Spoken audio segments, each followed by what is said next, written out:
You ever drive through a small town that feels like it's holding its breath? Like the streets are quiet not because people are sleeping, but because they're afraid to speak? That's Hollow Creek, and that's where our story begins. It's October 1994, Midwest America. Picture this: a two-lane highway that cuts straight through endless cornfields, telephone poles leaning like tired soldiers, and the kind of sky that makes you wonder if God forgot to paint it that morning. Gray, flat, endless. On that night, 6 people disappeared, vanished, just like that. 1 minute they were there, next minute, gone. No bodies, no blood, no witnesses, just silence. The police searched for months. Dogs, helicopters, volunteers combing through the woods. But they didn't find a thing, not even a shoe. And after a while, people stopped asking questions. They did what small towns do best. They pretended it never happened. Fast forward 30 years. Claire Morgan is on a bus headed back into Hollow Creek. She hasn't been home since she was 16, since that night. Now she's 36, a psychotherapist in Chicago. Nice apartment, nice clothes, but haunted eyes. Eyes that never sleep. She's coming back because she can't take it anymore.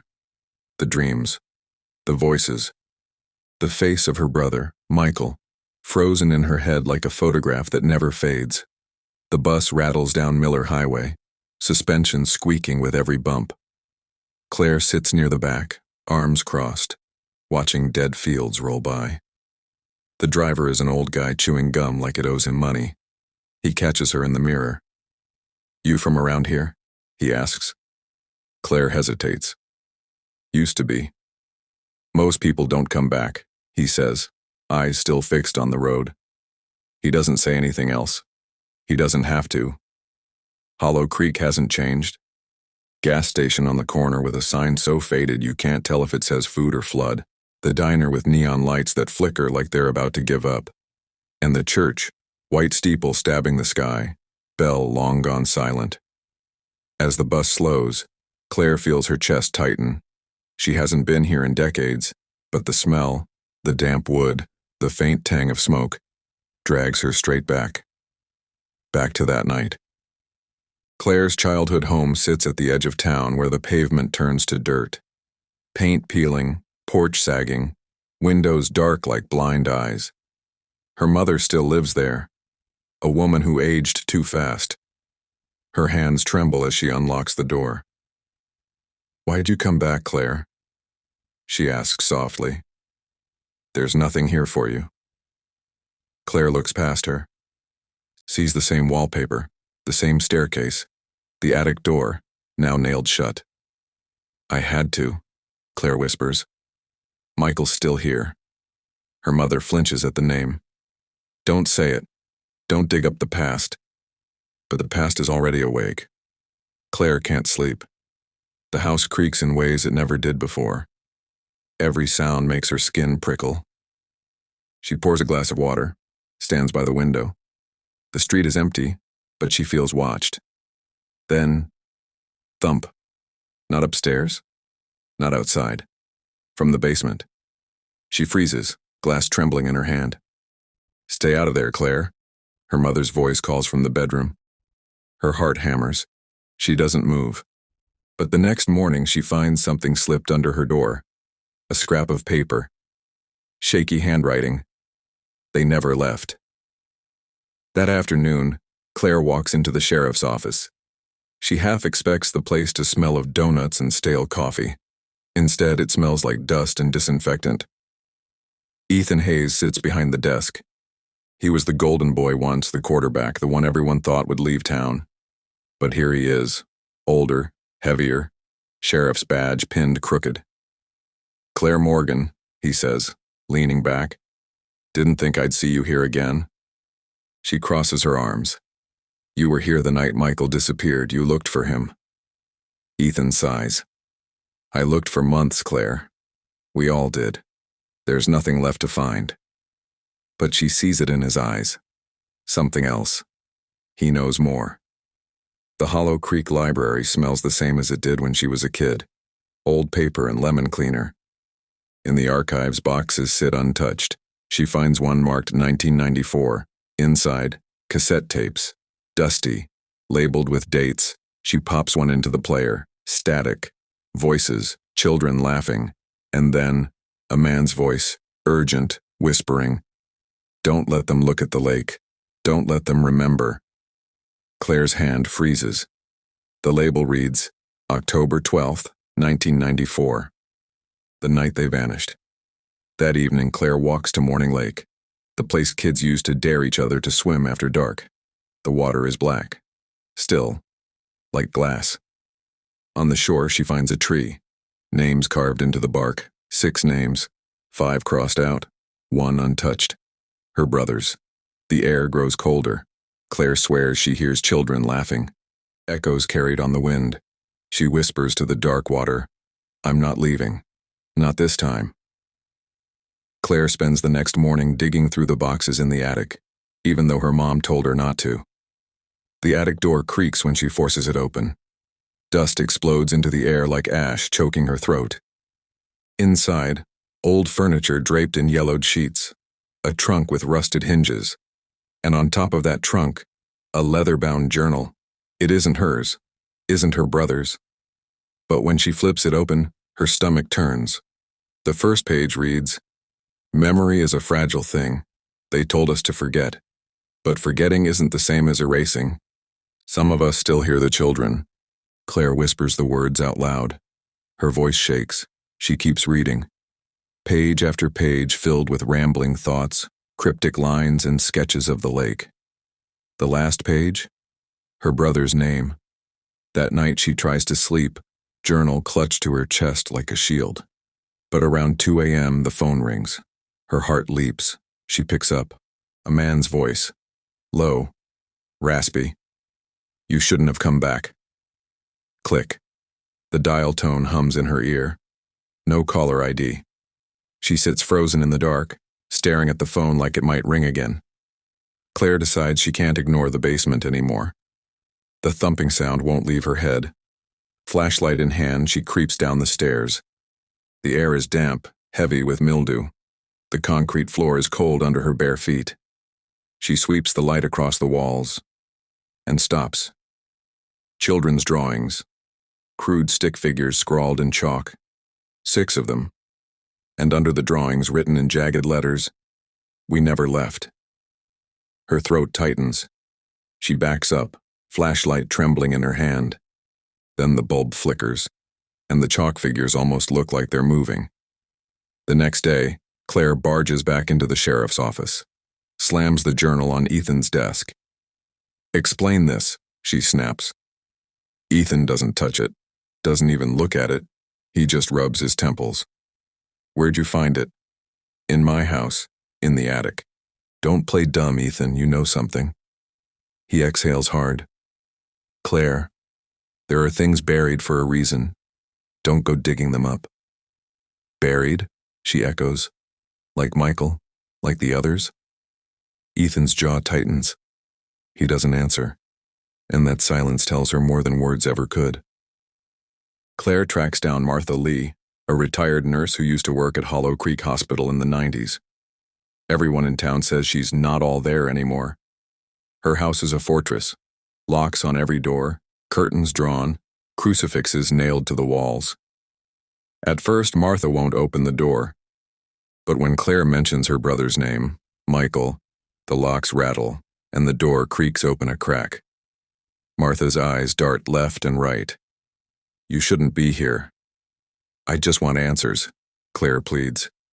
Please, tell me what happened. The old woman trembles. They brought the children to the hospital. Not all of them made it.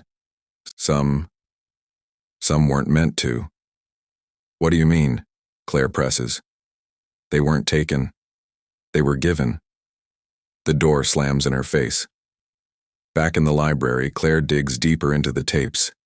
Her fingers shake as she slides one into the old player. Static hisses. Then, her brother's voice. Young. Terrified. If you're hearing this, they're making us do it. Don't look at the lake. Don't believe the sheriff. Please, Claire. Don't forget me. Her heart stops. He left a message. For her. 30 years ago. Word spreads. The mayor calls a town meeting. Supposedly about repairs to the old dam, but Claire knows better. She sits in the back, watching. The mayor talks about keeping the peace, about not disturbing old wounds. The townsfolk nod. Every single one. In unison. Like a choir. Like they've been rehearsed. Claire feels a chill crawl up her spine. When the mayor's eyes meet hers, he doesn't look surprised. He looks afraid. After the meeting, a man in a hood approaches her. Pale, jittery, smelling of damp earth. "They'll come for you next," he whispers. "Who?" she demands. He slips an envelope into her hand and vanishes into the dark. Inside, a photograph of the school bus, taken last week.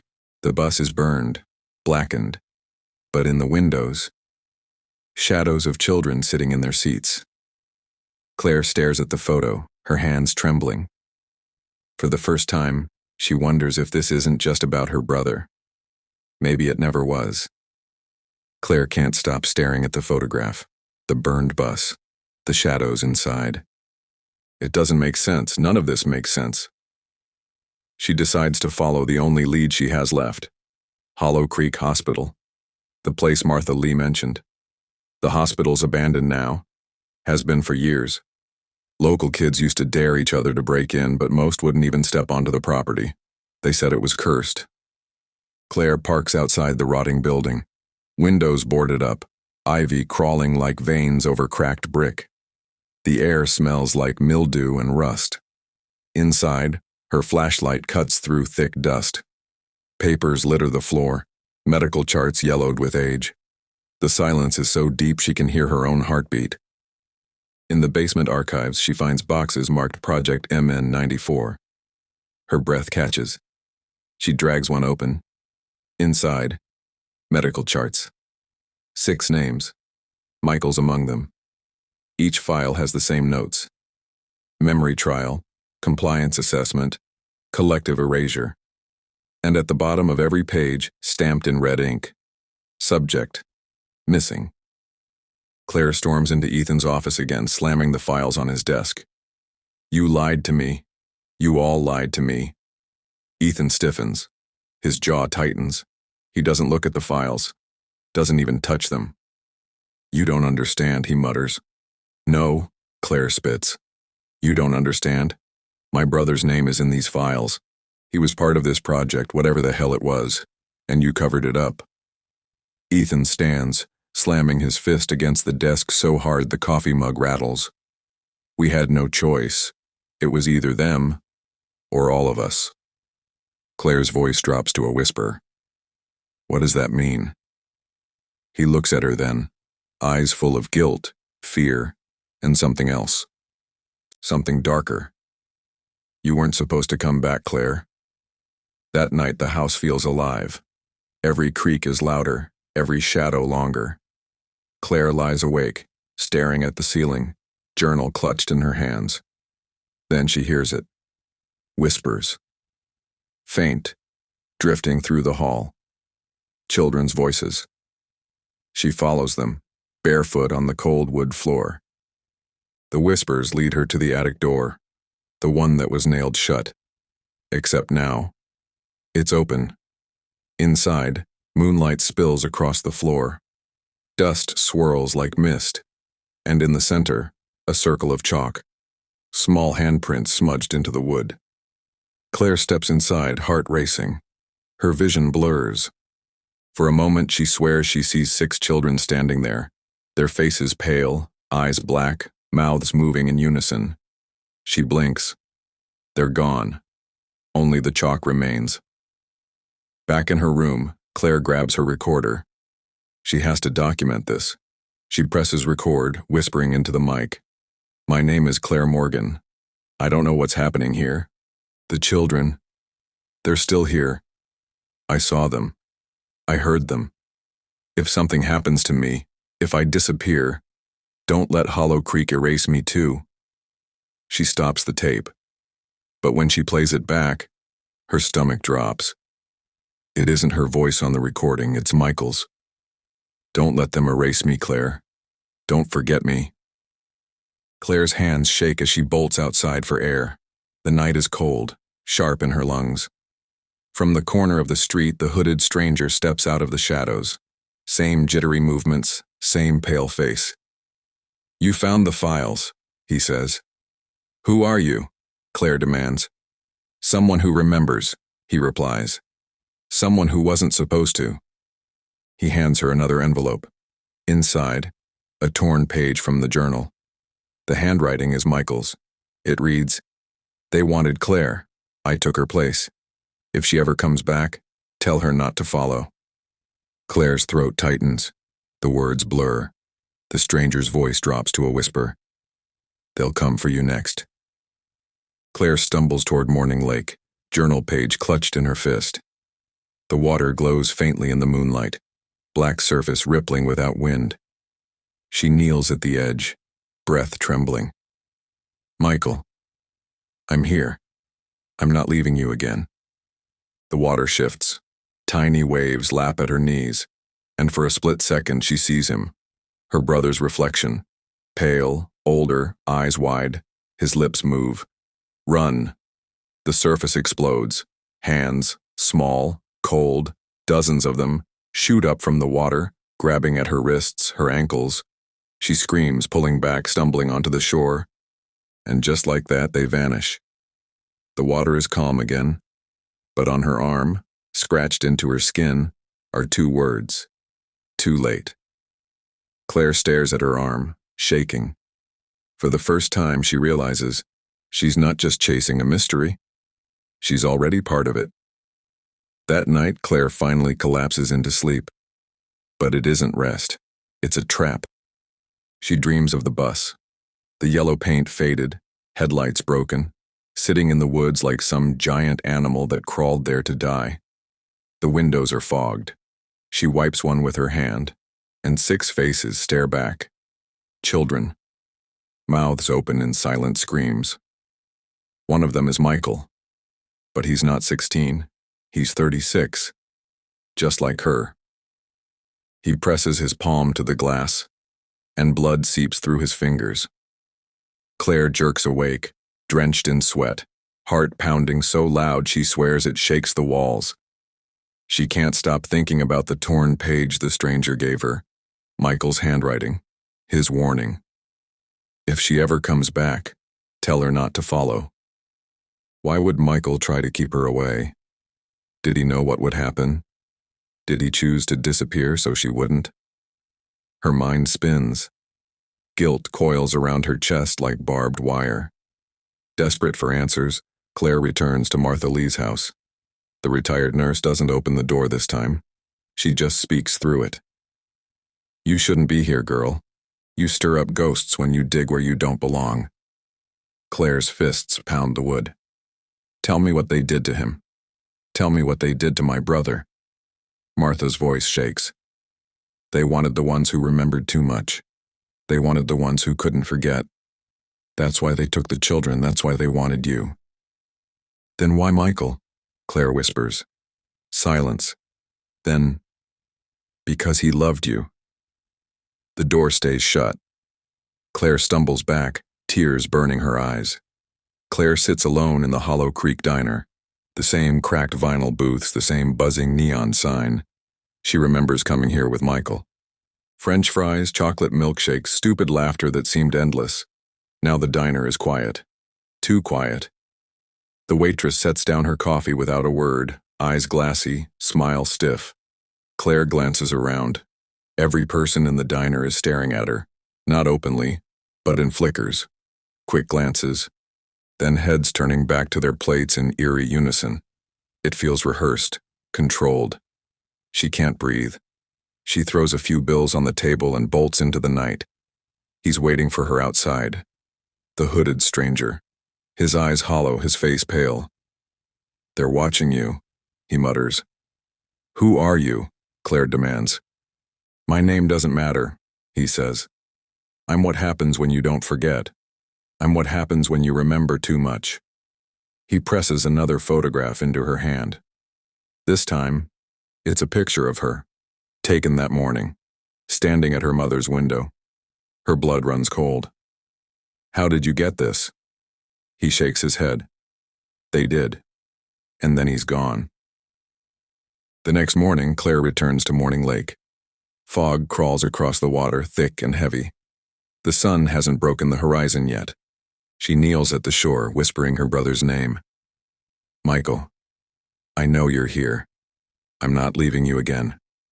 I don't care what they did. I don't care what it takes. The water ripples. For a moment, she hears laughter, children's laughter, then a voice, her brother's voice. You weren't supposed to come back, Claire.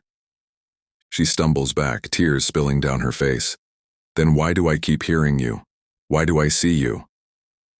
The water stills, the fog thickens, and carved into the sand at her feet, letters appear, as if invisible fingers are writing them. Before midnight.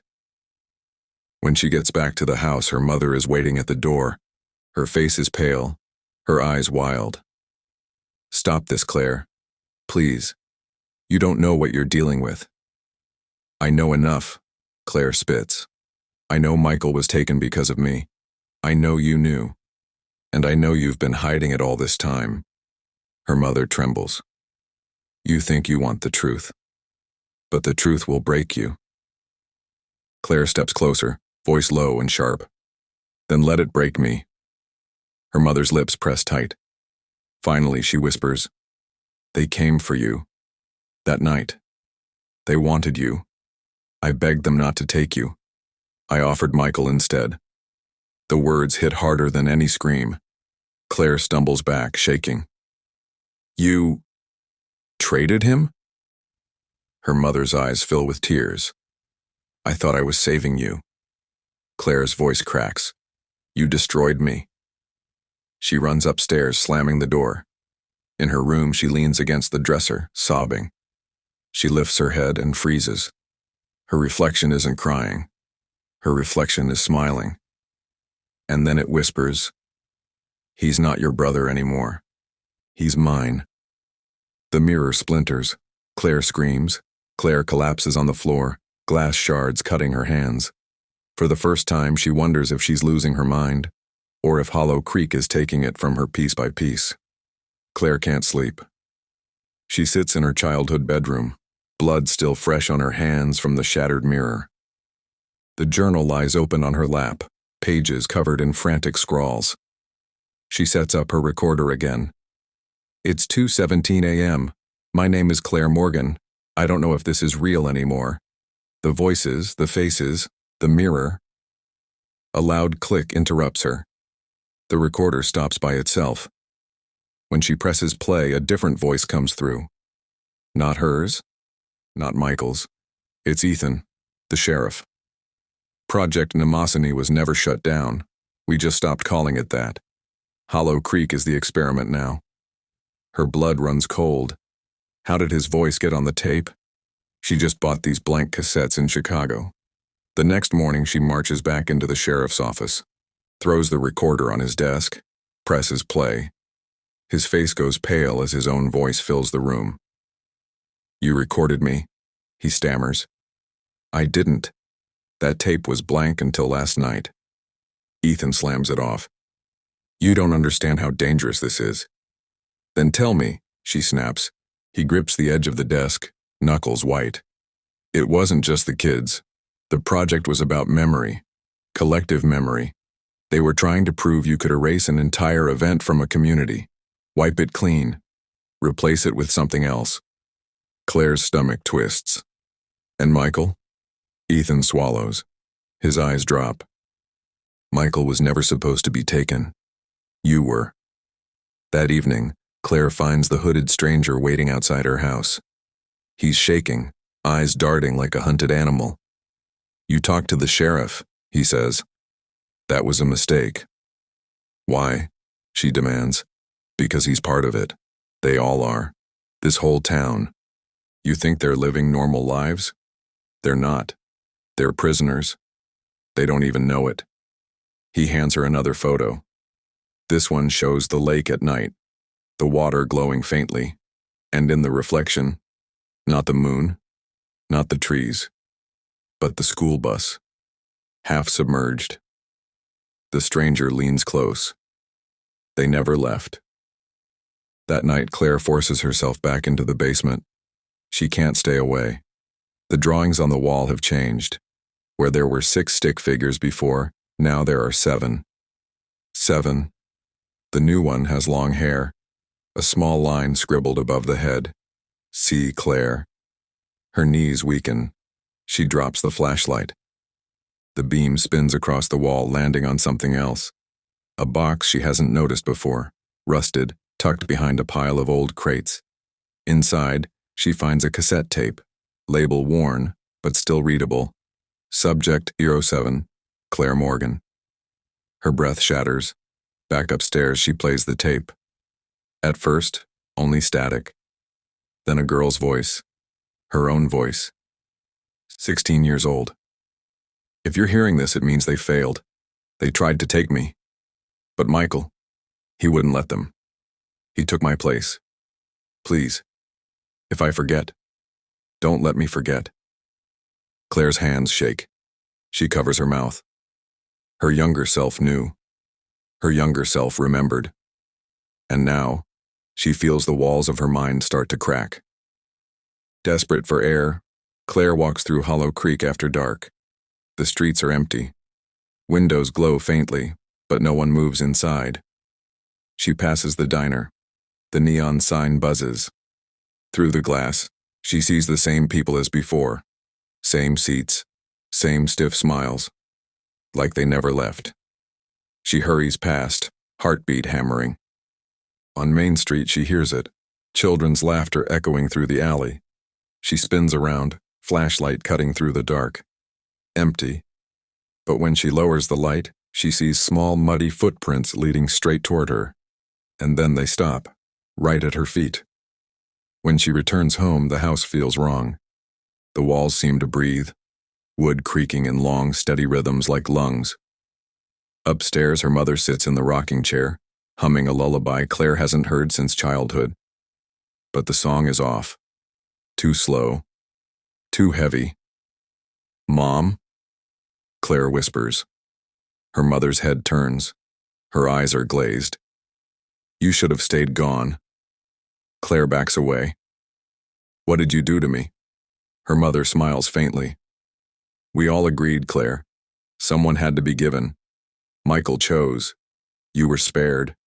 And now you're ruining everything. Claire's hands shake. Everything? You mean this town living like puppets? You call that everything? Her mother's smile vanishes.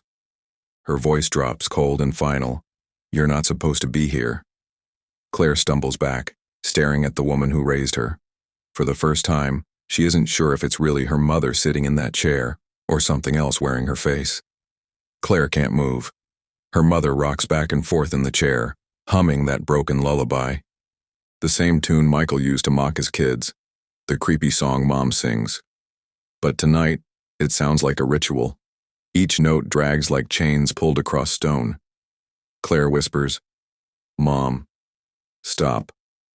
Her mother's head tilts, slow, unnatural. Do you hear them, Claire? Hear who?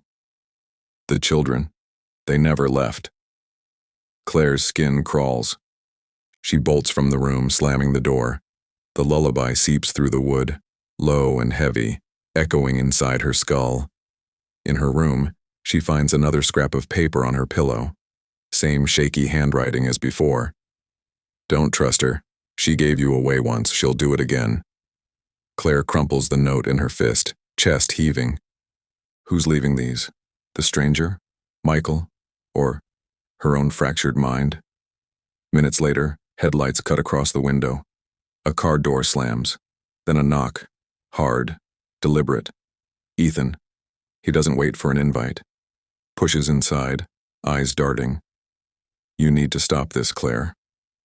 Stop what? She snaps. Digging. Asking.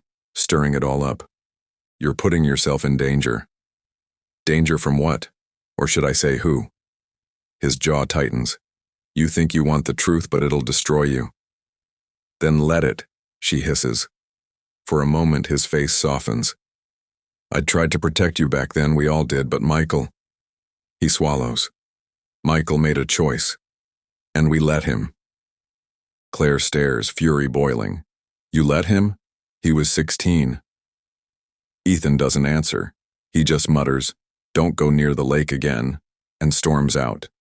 Unable to rest, Claire climbs to the attic again. The chalk circle is still there, the smudged handprints.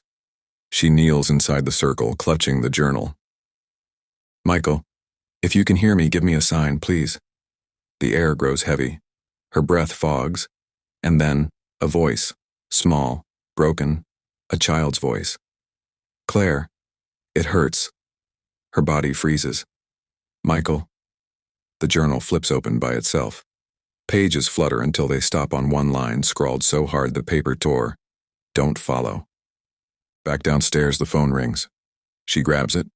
Silence. Then, children's laughter, layers of it, echoing, rising. Who is this? She screams. Finally, a whisper. You were supposed to come with us. The line clicks dead. That night, as she tries to steady herself, Claire hears tapping at the window. She spins around. The stranger again. Hood low, face pale. You're in too deep, he rasps. She yanks the window open. Tell me everything, damn it. He shakes his head. I can't. They're listening. Then why keep helping me? His eyes glisten. Because I remember, and remembering is worse than forgetting. He presses something into her hand. A key. Old. Rusted. To what? She asks. The tunnel. By the lake. That's where they kept them. And just like that, he's gone. At dawn, Claire follows his directions, finds a rusted hatch hidden under brush near the lake. The key turns with a scream of metal. Inside, a concrete tunnel, dark, cold, dripping. Her flashlight beam dances across the walls. Scratches. Names. Hundreds of them. Michael's is there, carved deep. Her throat closes. She traces the letters with her fingers. Then she hears it. Footsteps. Behind her. Echoing. She whirls around, light shaking. The tunnel is empty. But when she looks back at the wall, Michael's name is gone. The tunnel groans. Dust rains down. The walls tremble. She runs, lungs burning. Just as she reaches the hatch, the passage collapses behind her. She bursts into the daylight, gasping, clothes streaked with dirt.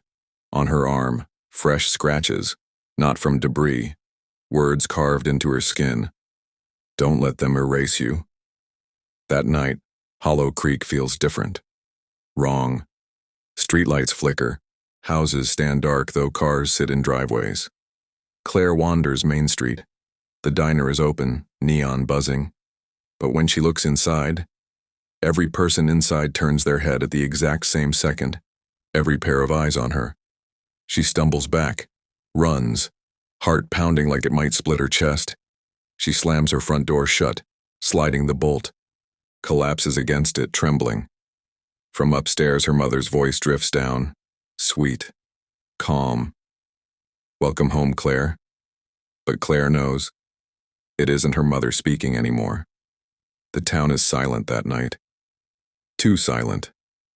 Claire walks the cracked sidewalks, her footsteps the only sound. Streetlights hum overhead, some flickering, some already dead. Shops stand with their windows glowing faintly, but no one moves inside. She peers through the glass of the hardware store, shelves stocked, lights buzzing. Empty. It feels like a movie set after the crew has left. A whole town existing without people. Until she hears it. A faint nursery rhyme, sung off-key, floating from somewhere deeper in town. The sound leads her to the playground behind the old elementary school. Rusted swings creak in the breeze. The slide is covered in graffiti. And on the swing, someone sits. A child. Pale skin, dark circles under hollow eyes. Legs don't reach the ground. Yet the swing moves back and forth as if pushed. Claire freezes. Her breath clouds in the cold night air. The child lifts its head, eyes completely black. "Why are you here?" it asks, voice layered, like many speaking at once. Claire whispers, "I'm looking for my brother." The swing slows. The child tilts its head. "He's gone. You're supposed to be gone too." Claire takes a shaky step forward. "Where is he?" The child's lips curl into something like a smile. "Ask the lake." And then the swing is empty. She pushes open the doors of the school. The smell of dust and mold hits hard. Desks are overturned, chalkboards cracked, papers scattered like leaves. In the main hallway, lockers line both walls. Some are open, others dented. Her flashlight lands on one locker in particular. Number 27. It's her brother's old locker. The metal door creaks as she pulls it open. Inside, his baseball cap, still folded homework, and a cassette tape. Her heart pounds as she pockets it. Back at the house, Claire slips the tape into her player. At first, only static. Then Michael's voice. "They say if we forget, it won't hurt, but forgetting hurts worse. Claire, don't come looking. If you do, they'll take you too." Then silence. And faintly in the background, a second voice. Her own. "I'll never forget you, Michael." Claire drops the player chest tight, tears burning her eyes. How could I be on this tape?" she whispers. Her mother's footsteps creak in the hall.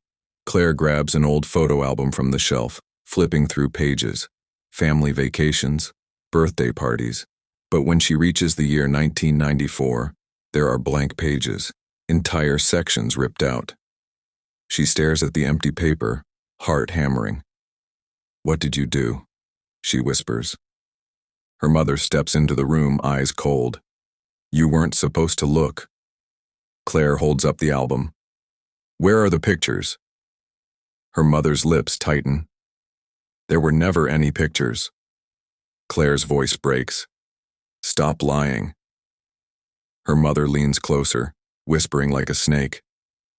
"Lies keep us safe." That night, Claire meets the hooded stranger again. This time he doesn't hand her a photo. He doesn't shake or stammer. He just stares at her, eyes hollow, and says, "You're running out of time." Claire glares. "Time for what?" "For remembering." He points at her head. "They can't erase you if you forget willingly. But if you hold on, if you keep digging, they'll take more than your memory. They'll take you." He steps closer, his breath ragged. "That's what happened to me." Claire's throat tightens. "Who are you?" The hood slips back just enough for the light to hit his face. It's Michael, older, broken. But before she can speak, he vanishes into the dark. Haking, Claire flips through the journal once more. She finds something she missed before. A map, sketched across 2 pages, a tunnel, a circle labeled Morning Lake, and a single word, gate. She traces the lines with her finger, her pulse hammering. The map is leading her somewhere, and she knows she has no choice. Claire stares at the map, realization dawning. Michael isn't just missing. He's trapped. And if she doesn't follow the map, she'll never find him. But if she does, she may never come back. Claire spreads the journal across her desk, the crude map staring back at her. A tunnel leading into Morning Lake. A circle marked gate.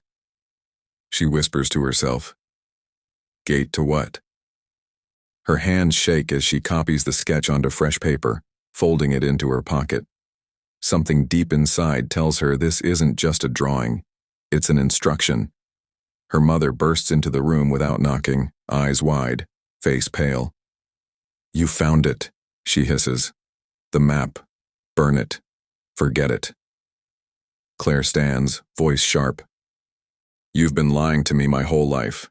You traded Michael. You erased the photos. You let them experiment on kids. And now you want me to just sit here?"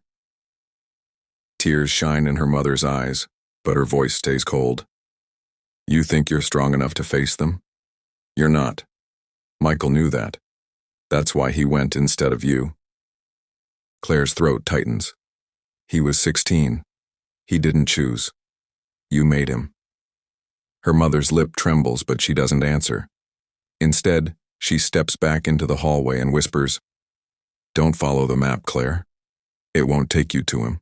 It'll take you to them." That night, Claire dreams again. Not like the bus nightmare before. This one feels sharper, like a memory breaking through. She's 16, standing in the schoolyard. Michael grabs her hand, pulling her toward the woods. "They're coming," he says. "Who?" she asks. But before he answers, men in suits emerge from the trees. Cold faces, gloved hands. They reach for Claire. Michael shoves her behind him, shouting, "Take me instead." The dream fractures into static. She jolts awake, gasping, tears streaming down her face. She remembers the locker tape, the one she found in the school. She replays it. Michael's voice. "They say if we forget, it won't hurt, but forgetting hurts worse. Claire, don't come looking. If you do, they'll take you too." Her breath catches. She rewinds, plays it again. But this time, she hears something else beneath his words. A whisper, her own voice. "I'll come for you." She rips the tape out, heart pounding. How could her voice be there? Had she already been through this once before? The hooded figure waits for her outside again. Claire charges at him, shoving the map into his chest. "Why me? Why Michael? What is this gate?" He lifts his head. His face flickers in the streetlight. Sometimes Michael's, sometimes a stranger's, sometimes her own. "They don't want bodies," he whispers. "They want memories. Strong ones. Yours was too strong. That's why they chose you." Michael stepped in. "But the gate still calls for you." Claire shakes her head, backing away. No, this isn't real." The figure's voice drops. "Real or not, you'll go. Because you can't live without him." And then he fades into the dark. Midnight. Claire stands at the shore of Morning Lake, journal in one hand, flashlight in the other. The fog is thick, curling like smoke. The water ripples though there's no wind. She whispers, "Michael, if you're there, I'm coming." She shines the light across the shore until it lands on a hatch half buried in mud. Rusted, chained. Exactly where the map said. Her pulse races. She kneels, fitting the key the stranger gave her into the lock. It turns with a groan. The hatch creaks open. Stale air rushes out, smelling of rot and something older, something that doesn't belong. A ladder descends into darkness. Claire swallows hard. Every nerve in her body screams to run. But she grips the flashlight, sets her jaw, and lowers herself down. The tunnel is narrow, walls damp and slick. Her footsteps echo in the silence. Scratches line the concrete. Words carved deep. Forget. Forget. Forget. Her light flickers. She hears whispers ahead. Children's voices. Laughter and sobbing, all at once. "Michael?" she calls. Her voice bounces back at her, distorted. Then, something moves in the dark. Small shadows dart across the walls. Hands brush her arms. Cold, tiny hands. She spins, but no one is there. Her flashlight steadies. At the end of the tunnel, she sees it. A door. Heavy steel. Marked with one word, scratched deep into the metal. Gate. Claire steps forward, trembling, hand reaching for the wheel of the steel door. Her brother's voice drifts from the dark, faint, broken, desperate. "Don't open it." But her own voice, echoing louder, stronger, insists, "Open it." Claire can't shake the vision of Michael. His face, pale, hollow-eyed, still lingers in her mind like an afterimage burned into her retinas. Morning Lake is quiet now, but she knows better. The silence here is never empty. It's waiting. Always waiting. She kneels at the shoreline, journal pressed tight to her chest. The word gate burns inside her skull. Her breath shakes. Michael, if you can hear me, I'm not leaving you again. The water ripples, though the air is still. The hooded man appears again, as if summoned by her voice. His steps crunch on dead leaves, but his figure is still a shadow. You shouldn't be here, he says, though his tone carries no anger, only exhaustion. Claire spins toward him. Stop saying that. Tell me what's happening. Tell me who you are. The hood dips lower. I was part of it. The trials. I was one of the children. Claire's throat tightens. That's impossible. The children disappeared. I never disappeared, he interrupts. His voice cracks. I escaped. But escaping doesn't mean living. It means remembering when no one else can. Claire's stomach twists. She thinks of the town meeting, the diner, the stiff smiles, the synchronized nods, puppets on invisible strings. They forgot, she whispers. The stranger nods slowly. They were made to.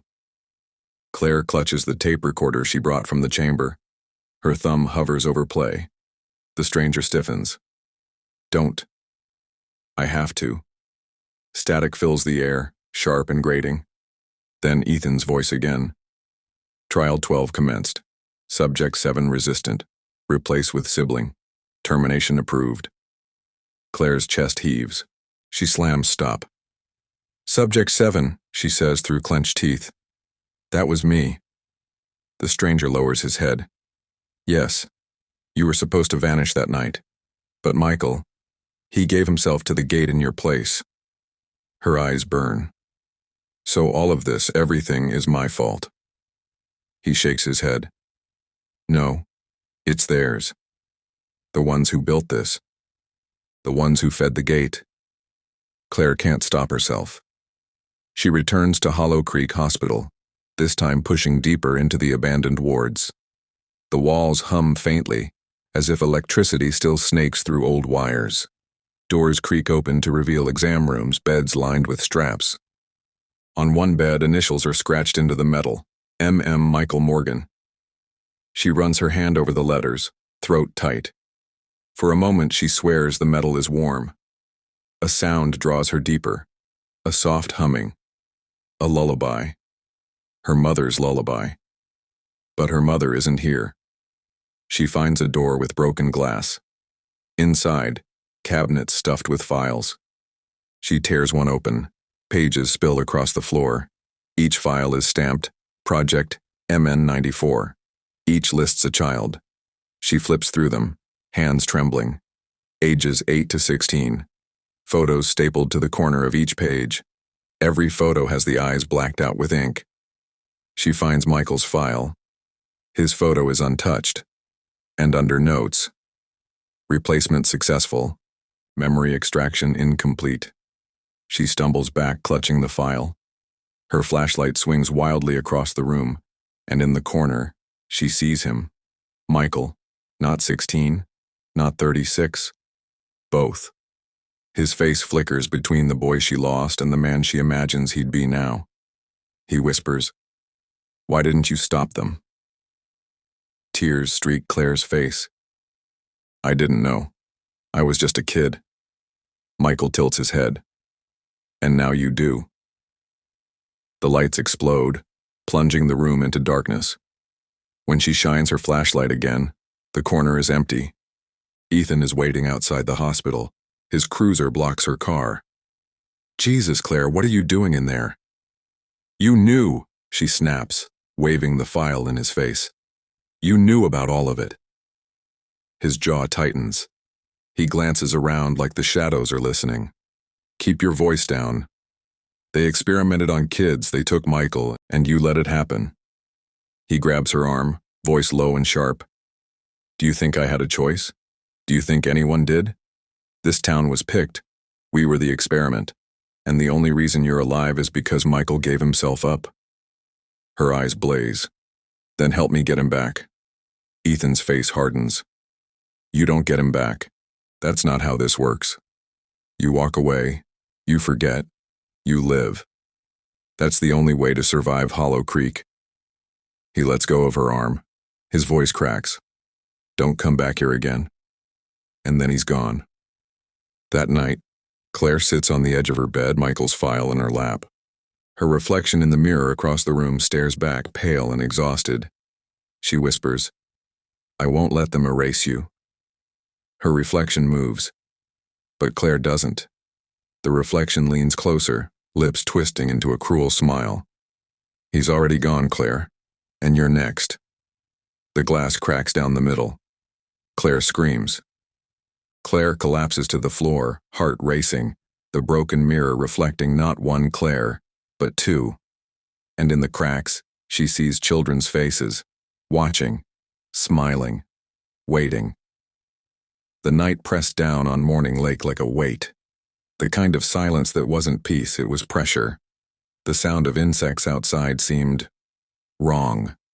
Like their rhythm had been tampered with, like even nature had forgotten its script. Claire sat at her kitchen table, the journal laid open in front of her. Her hand hovered above the page, tracing the half-faded ink of a child's handwriting. Letters leaning sideways, frantic at times, steady at others. "Don't follow the voices.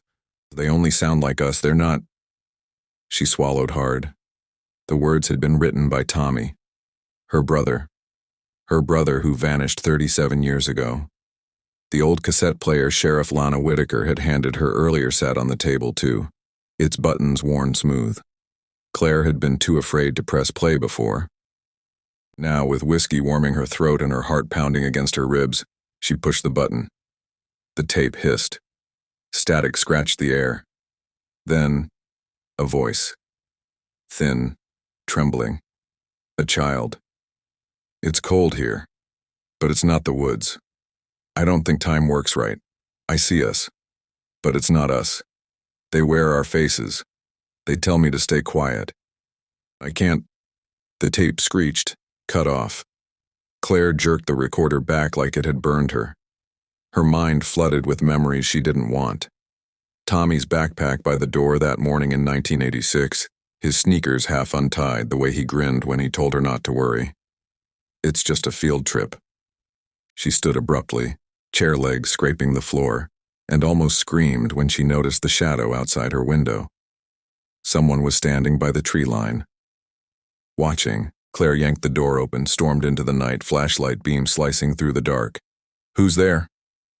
The beam caught on something pale. A face. No, not a face.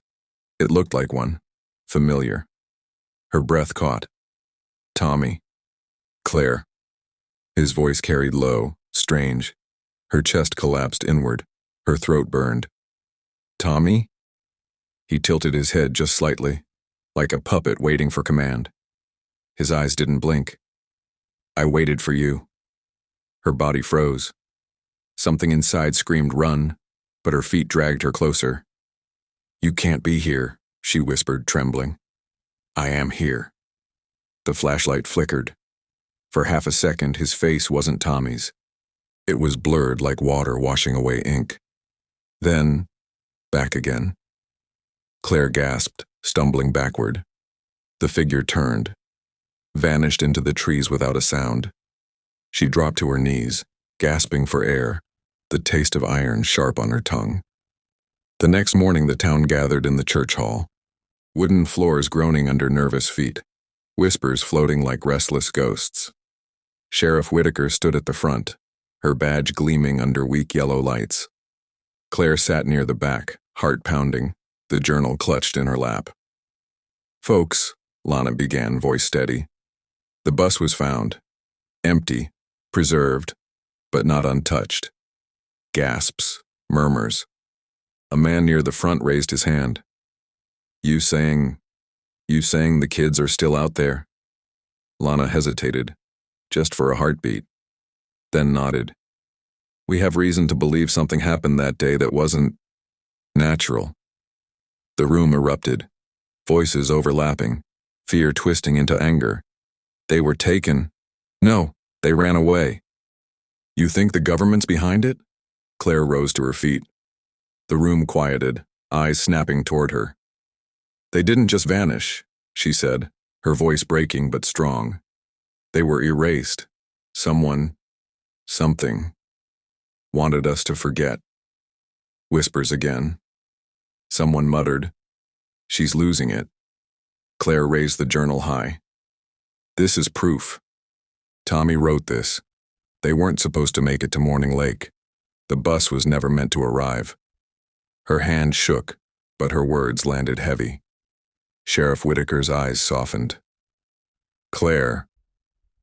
The lights in the church hall flickered, and then every single person in the room went silent. Not quiet. Silent. Like their voices had been switched off. Claire's skin prickled. She turned slowly. Dozens of eyes stared blankly forward. Unblinking.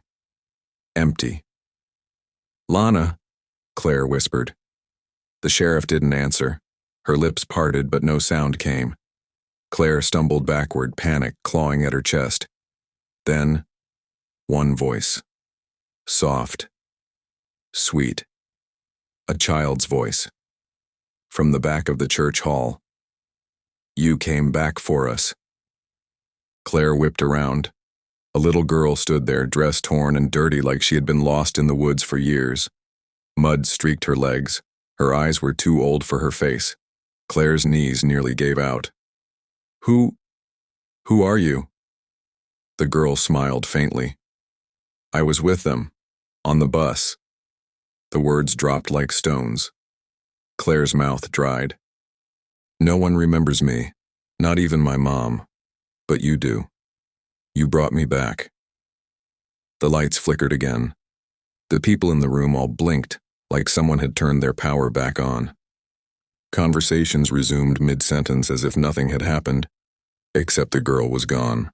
Claire stumbled out of the church hall, gasping for air. The autumn wind whipped against her skin, but she barely felt it. Her phone buzzed in her pocket. A message. Unknown number. "Stop digging, or you'll join them." Her stomach knotted. She typed back with trembling fingers. "Where are they? Where's Tommy?" No response. She shoved the phone away, clutching the journal tight to her chest. No more half-truths. No more silence.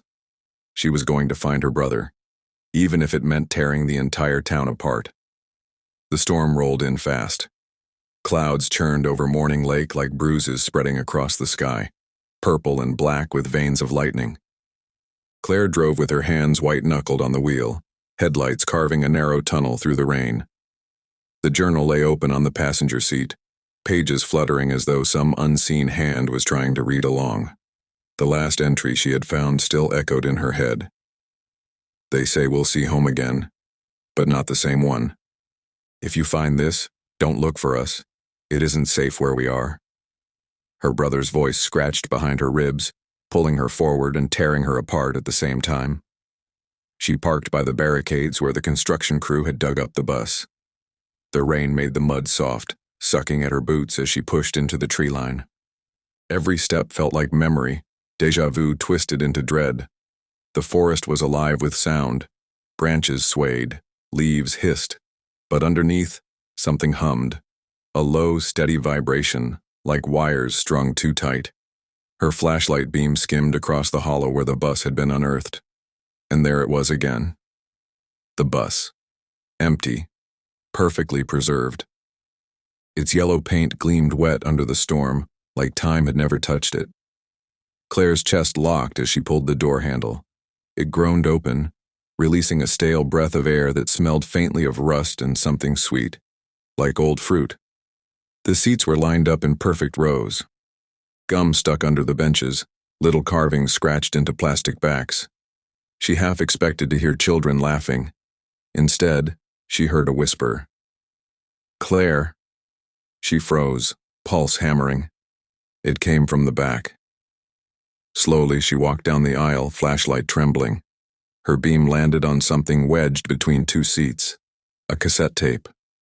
Her fingers shook as she picked it up. Someone had scrawled across the label in messy black ink. "Play me." She swallowed hard, heart skittering, and shoved the tape into her pocket.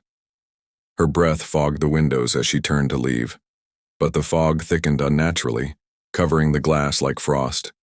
and shapes appeared. Faces, dozens of them. Children's faces, pressed against the windows, mouths moving, eyes wide and desperate.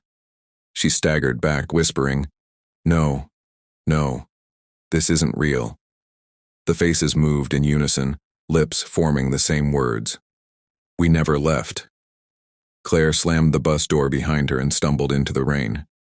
Her chest heaved, her hands clawed at her throat. And then she heard a child laugh, behind her. When she turned, the bus was gone. By the time she reached her house again, soaked and trembling, Sheriff Lana Whitaker was waiting on the porch. Cigarette smoke curled around her like a veil. "You shouldn't have gone out there," Lana said quietly.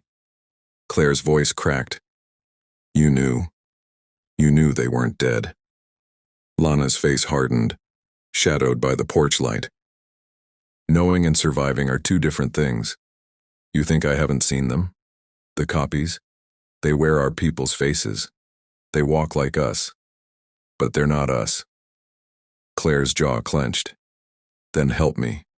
Help me find Tommy." Lana exhaled a long stream of smoke, eyes narrowing. "Find him? Claire, you don't find the lost ones. You join them." That night, Claire sat at her desk, hair dripping onto the journal. She pulled the cassette recorder close and slid the new tape inside. Click. Static hissed. Then a voice. Not a child this time. Her brother. "Claire, if you're hearing this, I'm sorry. I wanted to come back, but it's not possible. We're not alone here. They tell me we're safer if we stay forgotten. If you try to bring me back, they'll come for you too." Her breath caught. The tape screeched, warped. And then another voice layered over Tommy's. Low. Wrong. "She's already one of us." Claire ripped the tape out, hands shaking violently. Her reflection in the dark window across the room flickered, her face replaced by Tommy's for a split second. Her phone buzzed again. Another message from the unknown number. "Stop now. Last warning." Claire typed back through tears. "No, I'm not stopping." This time there was a reply. "Then meet us where it started. Morning Lake. Midnight." The phone went dead. Claire sat in the dark, shaking, listening to the rain drum against the roof. She could feel it now, the pull, the invisible thread winding tighter and tighter around her chest. Morning Lake. That's where it would end. Or begin again. The rain had stopped, but the night carried a strange glow, like the moon itself was holding its breath. Claire drove down the old highway, the road she had avoided for decades. Every mile closer to the lake twisted her stomach tighter, until it felt like barbed wire curling inside her. Her phone was dead. The journal sat on the passenger seat, the cassette in her coat pocket. And in the silence of the car, she swore she could hear children laughing. Not from the radio, not from outside, from the back seat. She didn't dare look. Midnight. The lake shimmered black under a bruised sky. Pines leaned in from the edges like witnesses to an unholy ceremony. The old dock jutted into the water, broken boards jutting like bones. She hadn't stood here since she was 16, since the day after Tommy vanished. A sound behind her. Crunch of footsteps. Sheriff Lana Whitaker emerged from the shadows, face pale, pistol at her side. "You shouldn't have come." Claire's voice cracked. "Then why did you tell me to?" Lana shook her head. "I didn't. They did." Movement across the water, ripples spreading, figures stepping onto the lake's surface like it was glass. Children, dozens of them, frozen in age, still wearing 1986 clothes, faded jeans, backpacks, sneakers with undone laces. Their faces were pale, eyes too wide, smiles too sharp. At the center, one boy, Tommy. Claire's knees nearly gave out. "Tommy." His voice drifted across the water, calm, almost kind. "You finally came." Lana gripped Claire's arm. "Don't listen. They're not your brother. None of them are. They wear the shapes, but the real kids never came back." Claire pulled free, eyes locked on Tommy. "Tommy, it's me. It's Claire." The boy tilted his head. For a second, his face softened, the real Tommy breaking through. "Claire, I remember." Her heart nearly burst. "Then come to me. Please, we can go home." The children around him spoke in unison, voices flat, mechanical. Home isn't real. Home is forgetting. The water churned, black shapes moving beneath the surface, like hands pressing upward. Suddenly, the journal in Claire's hands grew hot. Smoke curled from its edges. She screamed and dropped it on the dock, where it burst into flames without a sound. The words inside twisted upward in black smoke, letters tearing themselves apart. Tommy's voice, no, something using Tommy's voice rang out. "Erase the story, erase the pain." Lana raised her gun, aiming at the figures. "Back away, Claire, now." But Claire stepped forward onto the dock, closer to the children. Her reflection in the water wasn't hers anymore. It was Tommy's. The lake began to glow from beneath, pale light rising like a second moon. Claire's breath fogged the air. Tommy stretched out a hand across the water. "Come with me. It's the only way." Claire's heart ripped open. She took a step, then stopped. "No," she whispered. "You come with me." The children hissed in unison, their voices splitting the night. "He belongs to us.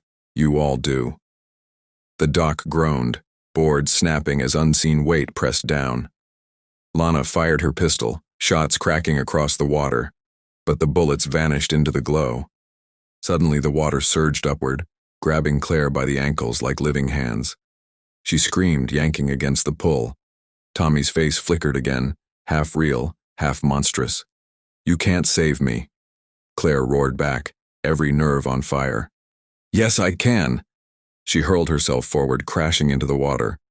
Cold tore through her bones. Blackness wrapped around her like a cocoon. She reached blindly, hands closing around Tommy's. For a second, just a second, his skin was warm, alive. Light exploded. She and Tommy broke the surface, gasping on the dock. Lana pulled at them, dragging them onto solid ground. But Claire knew. She saw it in his eyes. Tommy was here. But something was wrong. His pupils shifted, too wide, too dark. His smile cracked in the middle like glass. He whispered in her ear, "You saved me, but now you'll never leave me." Claire clutched her brother, tears blurring her vision. She had won. She had lost. Both at once. Morning Lake was silent by dawn. The children were gone. The bus, the journal, the whispers, all gone. But Claire sat on her porch days later, rocking slowly, Tommy beside her.